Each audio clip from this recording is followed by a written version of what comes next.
మనకు గ్రంథాలయాలే ఉద్యమ కేంద్రాలు. తెలంగాణ సాయుధ పోరాటం అక్కడికి వెళ్ళి పుట్టింది. 69 ఉద్యమం లైబ్రరీకి వెళ్ళి పుట్టింది. 52 ఉద్యమం సిటీ కాలేజీలో పుట్టింది. 2000 తర్వాత కేసీఆర్ పడుకున్న కేసీఆర్ నిలబెట్టి కుసబెట్టింది కూడా ఆర్ట్స్ కాలేజీ. మరి ఆర్ట్స్ కాలేజీ ముందు ఇనుప కంచెలు ఎందుకు మరి చెప్పండి మీరు?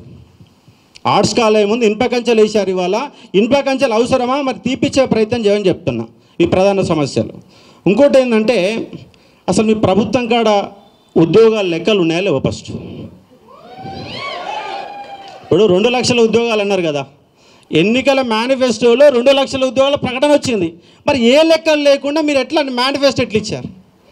మేనిఫెస్టో గంగల కలిసింది. డిసెంబర్ 9లోగా 2 లక్షల ఉద్యోగాలు ఇస్తామని చెప్పేసి సోమాజీ ప్రెస్ క్లబ్లో మీరు మేనిఫెస్టో చాలా నీట్గా రాశారు కదా. మీకు భగవద్గీతలాగా పాటిస్తారా? మీరు దాన్ని తీర్చి పక్కన పెట్టడానికి మేనిఫెస్టో ఇచ్చారా? మేనిఫెస్టో ఒకసారి చూపెట్టండి. దాంట్లో 2 లక్షల ఉద్యోగాలు ఇవ్వలేదంటారు. కనీసము మీ నాయకులు మాట్లాడేటప్పుడు అసలు ఆ మేనిఫెస్టో చూసుకొని ప్రెస్ కాన్ఫరెన్స్ ఇవ్వండి. ఎందుకంటే మీరు మొన్న ఇచ్చిన ఒక వీడియోలో కూడా అదే సమాచారం దొరికింది. నేను ఇప్పుడు వస్తేప్పుడు వీడియో చూస్తే దాంట్లో మీరు సంవత్సరంలో 2 లక్షల ఉద్యోగాలు మేము ఇస్తామని చెప్పలేదని మీరే చెప్పారు. ఎందుకంటే కనీసము మేనిఫెస్టో చూసుకొని మాట్లాడాలని క్లారిటీ చెప్తున్నా. అంటే మిమ్మల్ని ఇబ్బంది పెట్టాలనే ఉద్దేశం కాదు, ఉండే వాస్తవాలు చెప్పే ప్రయత్నం చేస్తూ ఉన్నా. అంటే ప్రభుత్వం కాడ ఉద్యోగాల లెక్కలు ఇప్పటికీ మూడు పంచాయతీలు పెట్టారు. ఒకటేమో మేనిఫెస్టోకు మోసపోయి నిరుద్యోగులు. నేను 13 నియోజకవర్గాలు తిరిగిన, సొంతంగా కారు వేసుకొని 3000 కిలోమీటర్లు. ఇష్టం ఉన్నా ఇష్టం లేకపోయినా కాంగ్రెస్కే పార్టీకే ఓటేయాలి. ఎందుకు ఓటేయాలంటే బీజేపీ గెలిచే పరిస్థితి లేదు.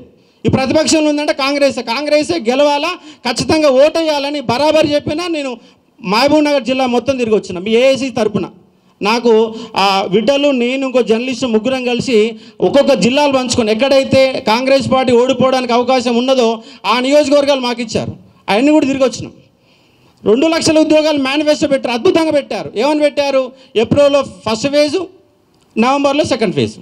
ఎటుపోయిన ఫేజులన్నీ మరి ఒక్క ఫేజ్ రాలి ఇంతవరకు. ఫేజ్ 1 పోయింది, ఫేజ్ 2 పోయింది. సార్ అదన్నా సరే, ఎన్నికల మేనిఫెస్టో అంటే మీకు అధికారంలోకి వచ్చినాక ఉద్యోగాలు లెక్కలు లేవని అనుకుందాం.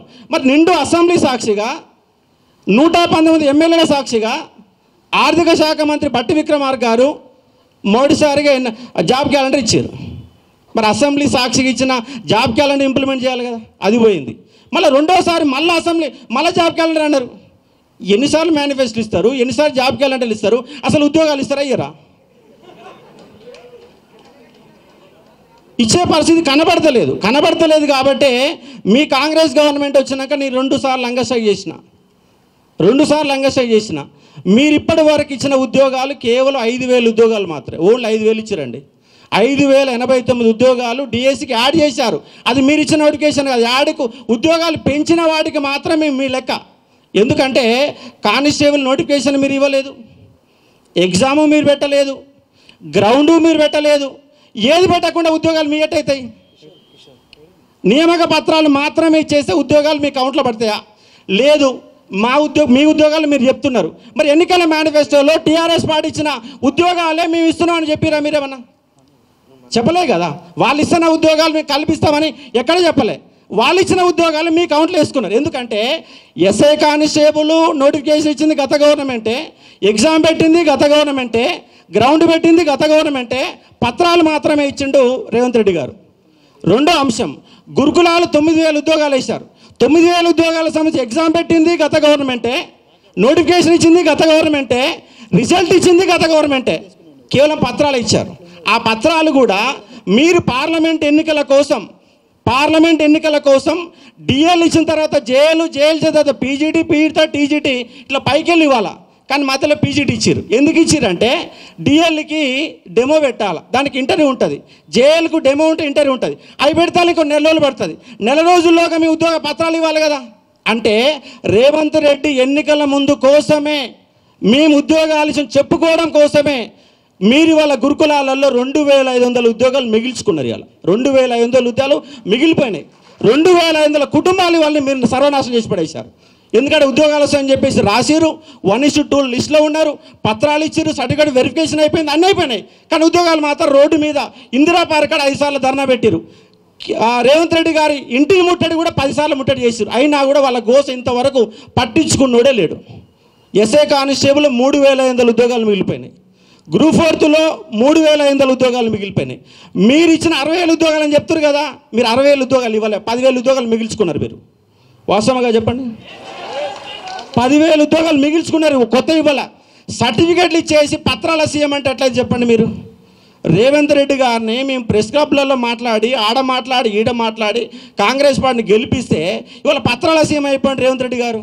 మీ గౌరవ భావంతో మేము కాంగ్రెస్ పార్టీని గెలిపిస్తే ఇవాళ అందరికంటే మోసపోయినోడు ఎవడంటే నిరుద్యోగి. అది టీఆర్ఎస్ గవర్నమెంట్ కావచ్చు, మీ గవర్నమెంట్ కావచ్చు, ఏ గవర్నమెంట్ అయినా మోసపోయింది మాత్రం నిరుద్యోగం మోసపోతున్నాడు. మరి ఎన్ని రోజులు మా బతుకులు ఇట్లా? మరి దీని పరిష్కారం ఏంటి? పరిష్కారం ఏంటంటే నేను కొన్ని సూచనలు చేస్తాను, మీరు ఇంప్లిమెంట్ అయితే చేతనైతే చేయండి, లేకపోతే లేదు. ఫస్ట్ ఇవాళ తెలంగాణలో non mulki go back movement మళ్ళీ ఒకసారి రావాలా. అది 100% అవసరం. ఎందుకంటే వాళ్ళు హైదరాబాద్ అనే మహానగరంలో 70% ఉద్యోగాలు నాన్ లోకల్ చేతులు ఉన్నాయి, 70% ప్రైవేట్ ఉద్యోగాలు. వాళ్ళ మొత్తం సాఫ్ట్వేర్ ఉద్యోగాలు మొత్తం ఆంధ్రలో చేతులు ఉన్నాయి. కింది స్థాయి ఉద్యోగాలు ఏమో యూపీ, బీహార్ అండ్ వీళ్ళు చేస్తున్నారు. కింది స్థాయి వాళ్ళు తీసుకుంటూ పైసలు తీసుకుంటూ తెలంగాణ బిడ్డలకు ఉద్యోగాలు లేవు. ఇక్కడ హైదరాబాదులో కొన్ని లక్షల ఉద్యోగాలు ఉన్నాయి, అన్ని నాన్ లోకల్ చేతులలో ఉన్నాయి. ఆ నాన్ లోకల్ని ఎందుకంటే జగన్మోహన్ రెడ్డి గవర్నమెంట్ 90% ఉద్యోగాలు ప్రైవేట్ రంగంలో స్థానికులకు ఇస్తామని పక్క గవర్నమెంట్ స్టేట్ గవర్నమెంట్ చట్టం చేసింది. మన దగ్గర కూడా చట్టం చేయాలా, దాన్ని అమలు చేయాలి. చట్టం చేస్తే సరిపోదు, ఇంప్లిమెంట్ చేయాలి. చేస్తే ఈ ప్రభుత్వ ఉద్యోగాలపైన ఒత్తిడి తగ్గుతుంది. ఎందుకంటే ఇవాళ బీటెక్ చేసినోడు ఎంటెక్ చేసిన వాళ్ళు 20,000 రూపాయలు జీతం రావట్లేదు. ఇవాళ నా దగ్గర ఒక క్యాండిడేట్ వచ్చిండు, వాళ్ళ మిస్సెస్ నా దగ్గర జాయిన్ చేయడానికి వచ్చిండు. ఆయన మేస్త్రి పని చేస్తున్నాడు, రోజంతా కూలి అంటే 1,200. నెల రోజుల పాటు చేస్తే అతనికి వచ్చేది 36,000 రూపాయలు వస్తున్నాయి ఒక మేస్త్రి పని చేసే వ్యక్తికి. కానీ ఎంటెక్ చేసిన వాళ్ళకు, బీటెక్ చేసిన వాళ్ళకు 20,000 రూపాయల జీతం కూడా దొరకట్లేదు. ఇవాళ బీటెక్ కాలేజీలు ఉన్నాయి, సర్టిఫికెట్లు ఇచ్చే కాలేజీలు మాత్రమే. ఇవాళ డిగ్రీ స్థాయిలో, బీటెక్ స్థాయిలో కేవలం సర్టిఫికెట్లు ఇచ్చే ఒక యంత్రాలుగా తయారు చేస్తున్నాయి. బయటికి వెళ్తే వాడు చక్కగా ఒక పేజీలో సొంత బయోడేటా కూడా రాయలేని పరిస్థితులు ఉంటున్నాడు. ఎడ్యుకేషన్ సిస్టంలో మార్పు రావాలా. ప్రైవేట్ రంగంలో తెలంగాణ బిడ్డలకు ఉద్యోగాలు ఎట్లు ఇస్తారో చెప్పేట ఒక కమిషన్ ఏర్పాటు చేయండి. ఈ 2 లక్షల ఉద్యోగాలు పంచాయతీ కాదు, మొత్తంగా ప్రైవేట్ రంగంలో తెలంగాణ బిడ్డలకి హైదరాబాదులో 20 లక్షల మందికి ఉద్యోగాలు ఇచ్చే సత్తా మన హైదరాబాద్కు ఉంది, కానీ మనకి ఇవ్వట్లేదు. కాబట్టి దీనిపైన ప్రభుత్వం, ఎందుకంటే రేవంత్ రెడ్డి గారు అంటే చంద్రబాబు గారి యొక్క ప్రియ శిష్యుడు, ఆయనకు రాష్ట్రాన్ని మొత్తం అమ్మేస్తున్నటువంటి అపవాదు మీరు మూట కట్టుకుంటున్నారు. అపవాదు ఉన్నది కూడా. మరి అపవాదు పోవాలంటే మీరు ఖచ్చితంగా స్థానికులకే 90%, తెలంగాణ బిడ్డలకే 90% ఉద్యోగాలు వచ్చే విధంగా మీరు క్రియాశీలక పాత్ర పోషించాలా. అవసరమైతే ఇదే సిటీ సెంటర్ లైబ్రరీ కేంద్రంగా నాన్ ముల్కీ గో బ్యాక్ ఉద్యమం మీరు సిద్ధం చేయడానికి మీరు రెడీ అవుతాం. ఇంకోటి ఏంటంటే ఇవాళ 10,954 ఉద్యోగాలు విఆర్ఓలు ఇచ్చారు, జీపీఓలు ఇచ్చారు. ఇలా జీపీఓలలో పాతోళ్ళు తీసుకుంటే 3,450 మొదటి దఫాలో క్వాలిఫై అయ్యారు. నిన్న రెండో దఫాలో 2,450 మంది అప్లై చేసుకున్నారు. దాంట్లో 1,700 మాత్రం అటెండ్ అయ్యారు. మొత్తంగా 5,000 ఉద్యోగాల కంటే ఎక్కువ పోవు. పాత విఆర్ఓలకు అసలు ఇవ్వాల్సిన పని లేదు, ఎందుకంటే మీరు కొత్త వ్యవస్థ చేస్తున్నారు.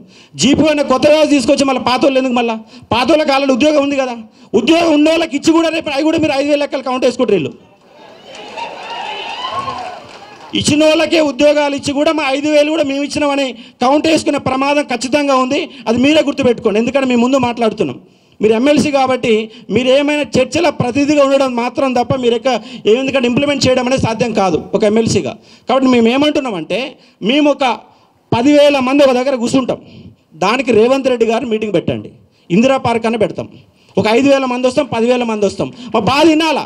ఒకరోజు మొత్తం అంటే 20 నెలల కాలంలో నిరుద్యోగుల గురించి మాట్లాడడానికి రేవంత్ రెడ్డికి ఒక్కరోజు టైం దొరకలేదా? ఎందుకు నిరుద్యోగులు అంటే నిరుద్యోగులు తక్కువ లేరండి. వాళ్ళ తెలంగాణ పబ్లిక్ సర్వీస్ కమిషన్ దగ్గర పేర్లు నమోదు చేసుకున్న వాళ్ళు 30 లక్షల మంది, ప్రైవేట్ రంగంలో ఉద్యోగాలు చేసే వాళ్ళు మరొక 30 లక్షల మంది, 60 లక్షల మంది ఉన్నారు. తెలంగాణలో ఇవాళ డిగ్రీ పూర్తయిన వాళ్ళు దాదాపుగా 60 లక్షల మంది ఉన్నారు. 60 లక్షల కుటుంబాలు ఇవి. 60 లక్షల కుటుంబాలకు సంబంధించి రేవంత్ రెడ్డి గారికి ఒక్క రోజున ఎందుకు టైం దొరకలేదు? ఖచ్చితంగా ఆగస్టు నెలలో నిరుద్యోగులతో రేవంత్ రెడ్డి గారు మీటింగ్ పెట్టాలా, మా బాధలను వినాలి, ఖచ్చితంగా వినాలి. వింటేనే సమస్య పరిష్కారం దొరుకుతుంది. ఇంకోటి ఏంటంటే ప్రైవేట్ రంగంలో డిగ్రీ అయిపోయిన వాడు, బీటెక్ అయిపోయిన వాడికి ఇవాళ 33 జిల్లాలు ఉన్నాయి. 33 జిల్లాలలో స్కిల్ డెవలప్మెంట్ ప్రోగ్రాం పెట్టాలి. 33 జిల్లాల స్కిల్ డెవలప్మెంట్ ప్రోగ్రాం పెట్టి బలవంతంగా ట్రైనింగ్ ఇవ్వాలి. వాడికి బలవంతంగా కూర్చోబెట్టి రాకపోతే ఇంగ్లీష్ రాకపోతే ఇంగ్లీష్ నేర్పాలా. టెక్నికల్ కోర్సులు ఏముంటాయి అని నేర్పాలా. ఇప్పుడు నారాయణ చైతన్యుడు రోజు పొద్దుగాల 8 గంటల నుంచి నైట్ 8 దాకా కూర్చోబెడుతున్నాడు. మీరు కూడా అట్లా టెక్నికల్ స్కిల్ యూనివర్సిటీలు ఏర్పాటు చేసి 6 నెలల పాటు కూర్చోబెట్టి మమ్మల్ని పోషిస్తూ మొత్తం ట్రైనింగ్ ఇవ్వండి. ఎందుకు తెలంగాణ బిడ్డలకు ఎందుకు సాఫ్ట్వేర్ ఉద్యోగాలు రావు? అందరికీ ఉద్యోగాలు వస్తాయి. కానీ ఆ బాధ్యత మీరు ఖచ్చితంగా తీసుకోవాలి. ఎందుకంటే ఇవాళ బీటెక్ చేసిన వాడికి సబ్జెక్ట్ లేదు, కేవలం సర్టిఫికేట్ మాత్రమే ఉంది. ఈ ట్రైనింగ్ కాలేజీలు మొత్తంగా జిల్లాకు ఒకటి 33 జిల్లాలు ఏర్పాటు చేయండి. ఇవాళ ఇంతకుముందు చెప్పిన లెక్క ప్రకారం 10,954 ఉద్యోగాలు ఉన్నాయి.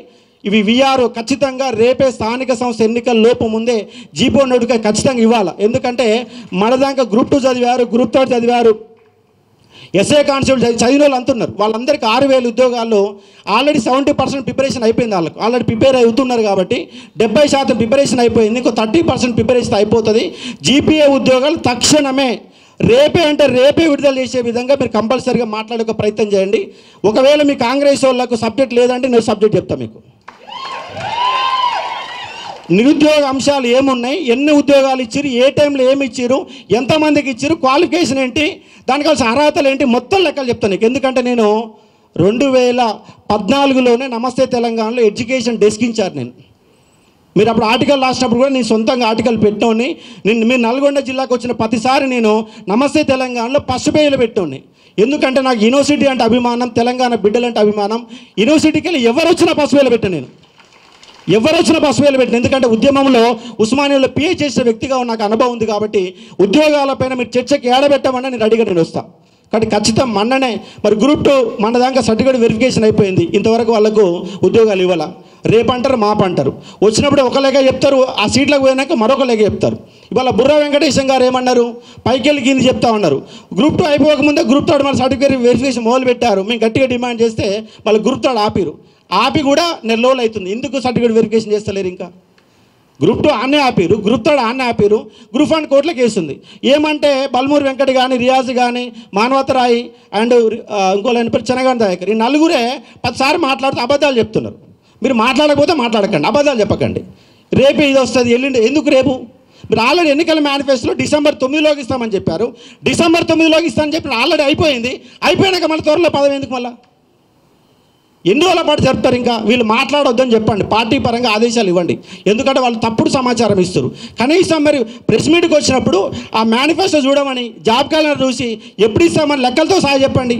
ఒకళ్ళు 20,000 అంటారు, ఒకళ్ళు 30,000 అంటారు, ఒకళ్ళు 40,000 అంటారు, ఒకళ్ళు 1,00,000 అంటారు. అంటే కనీసం మంత్రులు కూడా అవగాహన ఉండదా? పొన్నం ప్రభాకర్ ఏమో 1,00,000 ఉద్యోగాలు అంటాడు, పొంగులేటి సుధాకర్ ఏమో 20,000 ఉద్యోగాలు అంటాడు. అంటే మంత్రులకు కూడా కనీసం మీ మేనిఫెస్టో మంత్రులను చదువుకురా లేదా? ఇంత ఘోరమైతే అంటే చెప్పండి నిరుద్యోగ సమస్య. కానీ నిరుద్యోగ సమస్య పరిష్కారం కావాలి. మేము ఏమంటున్నామంటే రేపు మాపు 6,000 ఉద్యోగాలు 10,000 ఉద్యోగాలు ఇచ్చేస్తే వీళ్ళు నిమ్మలం బట్టి అయిపోదు. ఎందుకంటే 30 లక్షల మంది మీరు ఇచ్చే ఉద్యోగాలు మహా అయితే ముస్లింకి 1,00,000 ఉద్యోగాలు ఇస్తారేమో నాకు తెలిసి, గొప్పగా ఇస్తే. ఎందుకంటే మీరు ఇచ్చింది ఇప్పటికి 5,000, ఇంకా ఇస్తే ఇంకో 50,000 ఉద్యోగాలు ఇస్తారు, 60,000 ఉద్యోగాలు ఇస్తారు. మీరు ఎట్టి పరిస్థితుల్లో 2 లక్షల ఉద్యోగాలు ఇస్తారు నమ్మకం ఎవరికైనా ఉన్నదా? ఎక్కడన్నా ఉన్నదా?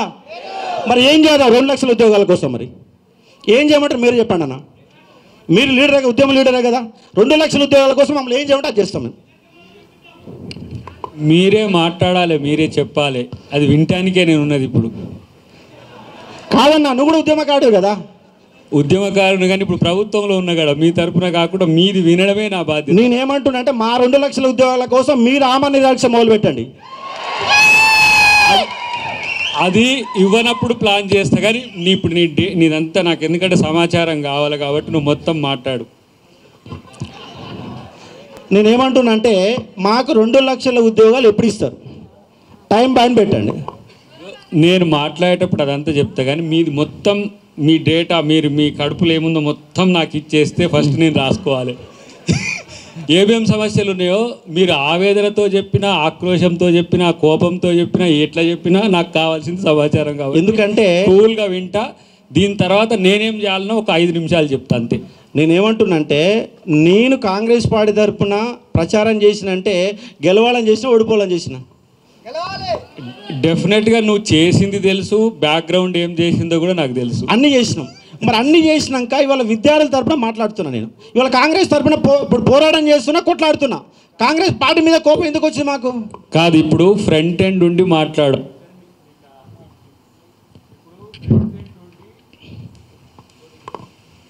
ఫ్రంట్ ఎండ్ ఉండి ఇప్పుడు మాట్లాడే హక్కు కూడా అందుకే కలిగి ఉన్నావు. లేకపోతే నువ్వు చెప్పినా మేము వినడానికి అవకాశం ఎందుకు డోపు అంటే నువ్వు కొట్లాడినావు కాబట్టి, వాళ్ళ తరపున కొట్లాడినావు కాబట్టి బాధలేందో నీకు తెలిసినంతగా ఇంకెవరికి తెలియజేయబట్టి ఎక్కువ వినాలని కూడా నేను కూల్గా ఉంటున్నా అంతే. అందుకే నేను ఏమంటున్నావు అంటే, మీకు ఇప్పుడు స్థానిక సంస్థ ఎన్నికల్లోగా చాలామంది ఎక్కువ మంది ప్రిపేర్ అయ్యేటట్టు ఉద్యోగాలు ఖచ్చితంగా ఇవ్వాల్సిందే. దాంట్లో ప్రధానంగా ఇమీడియట్ తక్షణమే వేయడానికి అవకాశం ఉంది, మీకు అవసరం కూడా ఉంది. ఎందుకంటే మొన్న 11 లక్షల అప్లికేషన్లు వచ్చినాయి. ఏది మన గ్రామాలలో భూ సమస్యలకు సంబంధించి 11 లక్షల అప్లికేషన్లు వచ్చినాయి. మరి 11 లక్షల అప్లికేషన్ మీరు పరిష్కరించాలంటే కంపిస్తం కావాలి. మీరేం తెలియజేస్తారంటే ఇప్పుడు మీరు చేసేది ఏంటంటే 5,000 మందిని ఆల్రెడీ ఉన్నోళ్ళ విఆర్ఓలు వీళ్ళకి జంప్ చేసిరు. వాళ్ళకు ఒక్కొక్కరు 2 గ్రామాలు ఇచ్చే ప్రయత్నం జరుగుతుంది. ఆ 2 గ్రామాలు ఇమ్మటే తక్షణంగా ఇన్ఛార్జ్ ఇస్తే ఇవ్వండి. తక్షణమే ఇంకొక 15 రోజుల్లోగా, ఆగస్టు 15 రోజుల్లోగా మాకు జీపీ ఖచ్చితంగా నోటిఫికేషన్ ఇచ్చి తీరాలి. ఇవ్వకపోతే ఆగస్టు 15 నాడు అవసరమైతే ఆమాన్య డైరెక్ష మళ్ళోసారి మొదలు పెడతా. ఆగస్టు 15లోగా ఖచ్చితంగా జీపీ నోటిఫికేషన్ ఇవ్వండి. 3 సంవత్సరాలైంది ఎస్ఐ కానిస్టేబుల్ నోటిఫికేషన్ వచ్చి 3 ఏళ్ళు అవుతుంది. 3 ఏళ్ళు అవుతుంది. గత గవర్నమెంట్ ఇచ్చింది, మీరు ఫుల్ఫిల్ చేశారు. వాళ్ళు ఆల్రెడీ పోలీస్ స్టేషన్లో డ్యూటీ ఎక్కిరు, అయిపోయింది. 3 సంవత్సరాలు అవుతుంది కాబట్టి తక్షణమే ఎస్ఐ కానిస్టేబుల్ మళ్ళొక 15,000 ఉద్యోగాలతో. కేసీఆర్ మాకు నచ్చకపోయినా ఆయన గవర్నమెంట్లో 3 నోటిఫికేషన్ల ద్వారా 50,000 ఉద్యోగాలు ఇచ్చిండు. ఇది వాస్తవమా కదా? ఎస్, 50,000 ఉద్యోగాలకు పోలీసులే ఇచ్చారు. మీరు కనీసం 15,000 ఇవ్వకపోతే ఎట్లా మరి? ఖచ్చితంగా 15,000 ఉద్యోగాలతో పోలీస్ రిక్రూట్మెంట్ బోర్డు ఏర్పాటు చేయండి. ఇంకోటి ఏంటంటే పోలీసులు ఎక్కువ పెడితే మీకే కష్టం. కానీ మాకు ఇబ్బంది ఏం లేదు. మాకు ఉద్యోగాలు వస్తే మేము పోలీసులు ఎంత ఇబ్బంది పెట్టినా కూడా భరిస్తాం. నాకు ఆల్రెడీ 18 కేసులు ఉన్నాయి. ఇంకో 18 అవుతాయి, అంతకంటే ఎక్కువ ఏం కావు. 3వ అంశం ఏంటంటే డిఎస్సి. ఎక్కువ మంది రాష్ట్ర వ్యాప్తంగా ప్రిపేర్ అయ్యేది డిఎస్సి. మీరు ఏమన్నారంటే 25,000 మెగా డిఎస్సి వేస్తామన్నారు. మీరు కలిపింది కేవలం 5,000 ఉద్యోగాలు మాత్రమే కలిపారు. 5,000 పోని ఇంకొక 20,000 ఉద్యోగాలు మీరు ఇస్తున్న లెక్క ప్రకారమే 20,000 ఉద్యోగాలతో మెగా డిఎస్సి ఖచ్చితంగా ఇవ్వాలి. దాంతోపాటు ఇక్కడ ఎడ్యుకేషన్ సిస్టంలో 3 రకాల ఉద్యోగాలు ఉన్నాయి. 3 రకాల ఉద్యోగాలు. దాంట్లో డిఎస్సి అంటున్నాం, గురుకులాలు అంటున్నాం, మోడల్ స్కూల్ అంటున్నాం. 3 కలిపితే దాదాపుగా 50,000 ఉద్యోగాలు అవుతాయి. ఉన్నాయి, ఉద్యోగాలు లేవని కాదు, ఉద్యోగాలు ఉన్నాయి. ఉద్యోగాలు మీరు టీచర్లు నింపితేనే కదా గవర్నమెంట్ స్కూల్లో పిల్లలు వచ్చేది. స్కూల్లో గవర్నమెంట్ స్కూల్ మొత్తం నాశనం అవుతున్నాయి. చైతన్య నారాయణ రోజు పుట్టగొడుగులా పుట్టుకొస్తున్నాయి. గవర్నమెంట్ ఏదైనా ప్రైవేట్ రంగాన్ని ప్రోత్సహించే విధంగా వాళ్ళ నియమ నిబంధనలు ఉన్నాయి. రేవంత్ రెడ్డి గారు ప్రతి ఊళ్ళో స్కూళ్ళు మొదలు పెడతామని చెప్పారు. మొత్తం కలిపిన 500 స్కూల్లో కొత్త స్కూల్ రాలే. మొత్తం కలిపిన 500 స్కూల్ కూడా రాలే. మాటలేమో పెద్దగా ఉన్నాయి, చేతలేమో చిన్నగా అయిపోతున్నాయి. కాబట్టి మోడల్ స్కూళ్ళు, గురుకులాలు, డిఎస్సి అన్నీ కలిపి ఒక 40,000 ఉద్యోగాలు ఇవ్వడానికి అవకాశం ఉంది. తక్షణమే 20,000 ఉద్యోగాలు ఇచ్చి మరో నోటిఫికేషన్ ద్వారా ఇంకో 20,000 ఉద్యోగాలు ఇచ్చి ఒక ప్రయత్నం చేయాలని డిమాండ్ చేస్తూ ఉన్నాం. ఇంకోటి ఏంటంటే పవర్ సెక్టర్లో 2018లోనే వాటిని గుర్తించారు. 2018లో ఆ గవర్నమెంట్ నింపలే, మీరు కూడా నింపే ఒక ప్రయత్నం జరగట్లేదు. 5,300 ఉద్యోగాలు రెడీగా ఉన్నాయి. దాంట్లో 4,000 సంబంధించి జేఎల్ఎం ఉద్యోగాలు ఉన్నాయి. 1,300 ఉద్యోగాలు ఏఈ, ఏడబ్ల్యూ, ఏఎస్ఓ లాంటి ఉద్యోగాలు మరికొన్ని ఉన్నాయి. ఆల్రెడీ ఆర్థిక శాఖ గ్రూప్ 2 ఆల్రెడీ వీటికి సంబంధించిన ఆర్థిక శాఖ ఆమోదం పొందింది. అంతా రెడీగా ఉన్నాయి. నోటిఫికేషన్ ఇవ్వడానికి మాత్రమే రెడీగా ఉంది. పవర్ సెక్టర్లో 5,300 ఉద్యోగాలు ఖచ్చితంగా ఎమ్మటే నింపే ఒక ప్రయత్నం చేయాలి. నెక్స్ట్ అంశం ఏంటంటే డిప్యూటీ సర్వేయర్లు ఉన్నాయి. మరి డిప్యూటీ సర్వేయర్లు చాలా ప్రతి మండలానికి కనీసం ఒక 4-5 కావాలా. ప్రైవేట్ వాళ్ళకి ఎందుకు ఇవ్వాలా? గవర్నమెంట్లో ఎలిజిబుల్ ఉన్న క్యాండిడేట్లు, బీటెక్ ఉన్నోళ్ళు, అలాగే డిప్లొమా చేసిన వాళ్ళకు 1,00,000 మంది ఉన్నారు. 1,00,000 మంది ఉండగా ప్రైవేట్ వాళ్ళకి ఎందుకు ఇవ్వాలా? విఆర్ఓలకు ఎట్లా ఇస్తారు? దాని ఎవరి డ్యూటీ వాళ్ళు చేయాలి కదా. గాడిద డ్యూటీ గాడి చేయాలి, గుర్రం డ్యూటీ గురుంటే వేయాలి. రెండింటి కలిపి ఒకటే చేస్తుంటే అవుతుంది. కాబట్టి తక్షణమే డిప్యూటీ సర్వేయర్ ఉద్యోగాలు ఖచ్చితంగా నింపాలని డిమాండ్ చేస్తూ ఉన్నాం. ఇంకోటి ఏంటంటే టెక్నికల్ సంబంధించి చాలా రకాల టెక్నికల్స్ ఉన్నాయి. హార్టికల్చర్ కానీ, అగ్రికల్చర్ కానీ, ఏఈ కానీ, ఏడబ్ల్యూ కానీ చాలా టెక్నికల్ ఉద్యోగాలు ఉన్నాయి. ఇవన్నీ కలిపి మీరు 2 లక్షల ఉద్యోగాలు ఇచ్చారు. ఇంకోటి ఏంటంటే ఇవాళ సిటీ సెంటర్ లైబ్రరీ అంటేనే గ్రూప్స్, మొత్తం గ్రూప్సే. మిమ్మల్ని గవర్నమెంట్ సీట్లో కూర్చోబెట్టింది కూడా గ్రూప్స్ వాళ్ళే. అందరు కొట్లాడి మళ్ళీ మేము కొట్లాడే అని చెప్పేసి మీతో అనకండి. అందరు కొట్లాడితేనే వచ్చింది. ముఖ్యంగా మీ గవర్నమెంట్ రావడానికి గల ప్రధాన కారణం ఏంటంటే తెలంగాణ పబ్లిక్ సర్వీస్ కేసు ముట్టడి. ఆ రోజు మీరు కూడా వచ్చారు అక్కడికి, నన్ను అరెస్ట్ చేశారు. మిమ్మల్ని మీరు పెద్దోళ్ళు కాబట్టి వదిలిపెట్టి అదృష్టం ఆ రోజు దొరికింది నాకు. మీతో కలిసి ఉద్యమించే అదృష్టం ఆ రోజు దొరికింది కాబట్టి ఈరోజు మీ ముందు వచ్చి ఉన్నది. నేను అవాళ 5,000 మంది పైగా తెలంగాణ పబ్లిక్ సర్వీస్ ముట్టడి జరిగితేనే మొత్తం నిరుద్యోగ ఉద్యమం ఒక చట్రం కిందకి వచ్చి వీళ్ళు అధికారం రావడానికి కారణమైంది. అంటే నిరుద్యోగులు ఓట్లు వేయడం ఒకటే కాదు, వీళ్ళు ప్రభావిత వర్గం. ఆ రోజు మీతో ఉన్న కాబట్టే ఈ రోజు కూడా మీతో ఉండాలని వచ్చింది. ఆ రోజు నేను కోదండరామ్ గారిని కలవడానికి వచ్చిన, మీరు అనుకున్నది కూడా నాకు తెలియదు. ఆ రోజు వాస్తవానికి వేరే సందర్భం కొరకు వచ్చిన, కానీ అలాంటి ఒక మాత్రన ఉద్యమం అయితే నేను అప్పటి వరకు ఆ 9 సంవత్సరాలు ఎప్పుడు చూడలే. అది ఒక పెద్ద ట్విస్ట్ కూడా, అంత మామూలు టిల్ట్ కాలే. ఇప్పుడు అలాంటి మీరు చేసిన వాళ్ళకి మేము బాసటగా ఉండడానికి నా బాధ్యత వ్యక్తిగతంగా, రేపు ప్రభుత్వ బాధ్యత కూడా చేస్తా అని చెప్పి మీ ముందుకు వచ్చింది. ఒకటి ఏంటంటే ఇప్పుడు మీరు ఒక ప్రభుత్వ పెద్దగా వచ్చారు, మరి మీ మాట అంతా అక్కడ ఎంత వరకు చెల్లాడితేనే మీకు తెలుసు. మరి ఆడ చేపించే బాధ్యత కంపల్సరీ తీసుకోవాలి. అది నేను చెప్తా. ఇంకోటి ఏంటంటే మీరు గనక రేపు ఈ ఆగస్టు 15లోగా ఉద్యోగాలకు సంబంధించి ప్రకటన కనుక మొదలు పెట్టకపోతే మేము చెలో గాంధీ భవన్ చేస్తాం. ఒకవేళ మీరు ఇనలేకపోతే టీఆర్ఎస్లో మళ్ళా కలుస్తాం. వినకపోతే, ఎందుకంటే ఫస్ట్ ఛాయిస్ మీకే ఇస్తున్నాం కాబట్టి ఈ గాంధీ భవన్కి అవసరమైతే మేము 3,000 మంది మళ్ళీ రమ్మన్నా మళ్ళీ వస్తాము. ఖచ్చితంగా నోటిఫికేషన్ వేసి ఒక ప్రక్రియ స్టార్ట్ చేయండి. గ్రూప్ ఫండ్ కోర్టులో ఉంది. అది పాత గ్రూప్ ఫండ్. వాళ్ళకి మీరు దానికి కలిపిందల్లా 50 ఉద్యోగాలు. 50 ఉద్యోగాలు పెట్టి దిక్కుమాల జీవో నెంబర్ 29 తీసుకొచ్చి ఎస్సీ ఎస్టీ బీసీ వర్గాలకు అన్యాయం చేశారు. అది మీకు జీవో ఇచ్చినాక అర్థమైంది, ఫస్ట్ అర్థం కాల. ఎగ్జామ్ పెట్టినాక అర్థమైంది, వెనక పోలేరు ముందుకు రాలేనట్టుగా తయారైంది. అసలు జీవో నెంబర్ 29 కరెక్ట్ కనుక చేస్తే గ్రూప్ వన్ కూడా రద్దు అవుతుంది. కానీ ఇలా కోర్టులో కేసు నడుస్తుంది. ఆ కేసుకు సంబంధం ఉన్నా లేకపోయినా కొత్త నోటిఫికేషన్ దాన్ని పక్కన పెట్టి కొత్త వాళ్ళకు నోటిఫికేషన్ గ్రూప్ 1, గ్రూప్ 2, గ్రూప్ 3 ఖచ్చితంగా. ఎందుకంటే 5,000 ఉద్యోగాలు ఇవ్వాలి. ఎందుకంటే పెద్ద గ్రూప్ 2లో సంబంధించి 783 ఉద్యోగాలు పెంచామని ఇదే ఆర్టిస్ట్ రాష్ట్రంలో ధర్నా చేస్తే, మీ ఉద్యోగాలు పెంచామని ధర్నా చేస్తే రేవంత్ రెడ్డి గారు ఏమంటే ఉద్యోగాలు వద్దని ధర్నా చేస్తారని కొత్త పంచాయతీ పెట్టారు. చేసిన పంచాయతీ ఏమో ఇది. ప్రతి మీటింగ్లో మరి రేవంత్ రెడ్డి సార్కి ఎవరైనా కింద సమాచారం ఇస్తున్నా ఆయనే మాట్లాడుతున్నా. మరి కనీసము ఏ ఉద్యోగాలు ఇచ్చిరు, ఏమీ చేయలేదు. ప్రతి మీటింగ్లో అబద్ధాలు చెప్తే ఎట్లా? ఎందుకంటే వీళ్ళంతా చదువుకున్న వాళ్ళు, వీళ్ళంతా డిగ్రీ పూర్తయిన వాళ్ళు, పీజీలు పూర్తయిన వాళ్ళు, పిహెచ్డీ పూర్తయిన వాళ్ళు, వీళ్ళ దగ్గర గవర్నమెంట్ అబాస్ పాలవుతుంది. మీరు ఇవ్వకపోయినా పర్లేదు, కానీ ఇవ్వని ఉద్యోగాలు ఇచ్చిన లెక్కలు చెప్తే అబాస్ పాలవుతూ అటువంటి మాటలు పక్కన పెట్టి తక్షణమే నోటిఫికేషన్లు ఇవ్వాలని ప్రధాన డిమాండ్ చేస్తున్నాం. ఇవ్వకపోతే మళ్ళొకసారి తెలంగాణ పబ్లిక్ సర్వీస్ ముట్టడి ఎట్లా జరిగిందో స్థానిక సంస్థ ఎన్నికల్లో అట్లాగే ముట్టడి మళ్ళీ జరుగుతుంది. మేము ప్రతి ఒక్కరు వదిలిపెట్టి ఊళ్ళలోకి పోతాం, మళ్ళీ ప్రచారం చేస్తాం. ఆయన కాంగ్రెస్ పార్టీ గెలిపించడం కోసం ఎంత కష్టపడ్డామో ఇవాళ ఓడగొడతాం కూడా అంతే కష్టపడతాం. ఎందుకంటే నిరుద్యోగుల గురించి మాట్లాడుతున్నాను నేను, నా వ్యక్తిగత ఎజెండా కాదు, దీని ఏం కాదు. ఎందుకంటే టీఆర్ఎస్లో గవర్నమెంట్లో కొట్లాడితే 15 కేసులు పెట్టారు, ఈ గవర్నమెంట్ వచ్చినాక 3 కేసులు పెట్టారు. ఇదేం దౌర్భాగ్యం అర్థం కాల. పేరేం ప్రజాపాలన అంటారు, ఇక్కడ హెచ్చరికలు బోర్డులు పెడతారు, ఆర్ట్స్ కాలేజ్ కాడ ముళ్ళ కంచెలు పెడతారు. ఇది ఎక్కడ ప్రజాపాలన? ప్రజాపాలనకు ఒక మీనింగ్లెస్గా మీరు చేసే ప్రయత్నం చేస్తారు. అయితే కొట్లాడినండి, పోలీసు బలగం ఉంది కదా, ఒకరోజు కొట్లాడతారు, 2 రోజులు కడతారు, 3 రోజులు కొట్లాడతారు. కొట్లాడే స్వేచ్ఛ లేకుండా హరించాక ఎవరికి ఇచ్చారు మరి? కాబట్టి ఎమ్మడే తక్షణమే ఆర్ట్స్ కాలేజ్ దగ్గర ఉన్నటువంటి ముళ్ళ కంచెలు కూడా తీసి ఇది నిజంగా ప్రజాపాలన అని చెప్పి ఒక ప్రయత్నం చేయండి. మీకు ఇంకొక 15 రోజులు గడువిస్తున్నాం. ఇవాళ 28వ తారీఖు ఆగస్టు 15లోగా ఉద్యోగాల ప్రక్రియ కనుక మొదలు పెట్టకపోతే అదే స్వాతంత్ర దినోత్సవం రోజు జాతీయ జెండా ఎగరేసి చక్కగా గాంధీ భవన్కి వచ్చే ప్రయత్నం చేస్తాం. మా ప్లాన్స్ మాకున్నాయి. ప్రభుత్వం ఎందుకంటే నిరుద్యోగులు కొట్లాడితేనే తెలంగాణ రాష్ట్రం వచ్చింది. నిరుద్యోగులు చనిపోతే 69 ఉద్యమం జరిగింది. 1952లోనే ములికి ఉద్యమం వచ్చి ఇవన్నీ చేసి నిరుద్యోగులే. కానీ నిరుద్యోగులు అనే వాళ్ళు ఎప్పుడు బలిపశువుగా మారుతున్నారు. కాబట్టి మీరు ఉద్యమంలో పనిచేసిన వ్యక్తులు, యూనివర్సిటీలో చదువుకున్న వ్యక్తులు కాబట్టి తక్షణమే ఇవన్నీ సమస్యలకు పరిష్కారం కనుగొంటారని నిరుద్యోగుల తరపున చెప్పే ఒక ప్రయత్నం చేస్తున్నాను. థ్యాంక్ యూ అన్న.